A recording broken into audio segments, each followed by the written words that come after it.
Last year I got to tell you about some of UTEP's school spirits.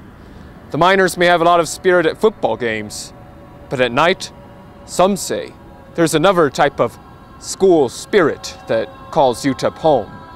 In my previous story, I told you some common legends, such as the man who blew himself up during a science experiment, and the screaming noises inside of Cotton Memorial. This year, I went on an annual ghost tour, organized by the Student Alumni Association.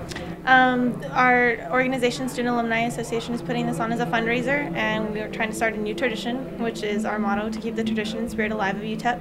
We actually had an amazing turnout. Last year we advertised the day before and got about 15-20 people, and this time we advertised about a week or two in advance, and we got probably close to 60 people. So it was really nice. Hopefully next year we'll get to do it and make it even more scary. Rebecca Hernandez, a tour guide for the association, informed me on more of UTEP's haunts. For example, many years ago, a man tried jumping from the roof of Hudspeth Hall to the roof of Worrell Hall, except he fell and died. Some say his ghost haunts the area between the two buildings.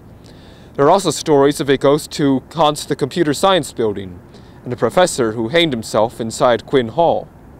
Please be safe. It is dark out there. I don't want anybody to get hurt. I don't need any plans.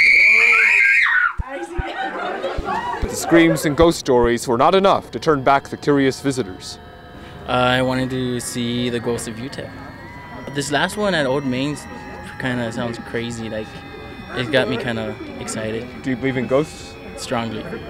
Still, other members of the group were rather skeptical. Well, my sister's part of this organization, and she told me about it, and I thought it would be kind of cool. I don't really believe in this stuff, but hey. And as for Rebecca, she didn't need a tour to learn about one ghost. During her high school years, she claims to have had an experience with Jose, a ghost that allegedly haunts McGoffin Auditorium. Jose is the man who supposedly fell off the catwalks while he was working. He was a stagehand. He fell off and he died, and he supposedly goes back and haunts the catwalks. We were all practicing in a normal band-like formation on stage. The power just went out in the auditorium, and there was no storms going on. There's no reason for the power to just go out like that. And when the power was out, we heard people walking on top on the catwalks, like footsteps and how they shake back and forth when people are walking. And we all just thought it was people who were up there working. Well, when the lights came back on about 5 seconds later, there was no one up there. And the people who were running McGoffin Auditorium assured us that no one has been up there all day. All right. So that's why we all believe in Jose. The Student Alumni Association hopes to continue the ghost tours next year. But if you can't wait, you can always read about UTEP's ghosts in this book, The History and Mystery of El Paso del Norte by Ken Hudnall. Or you could come here at night and investigate for yourself.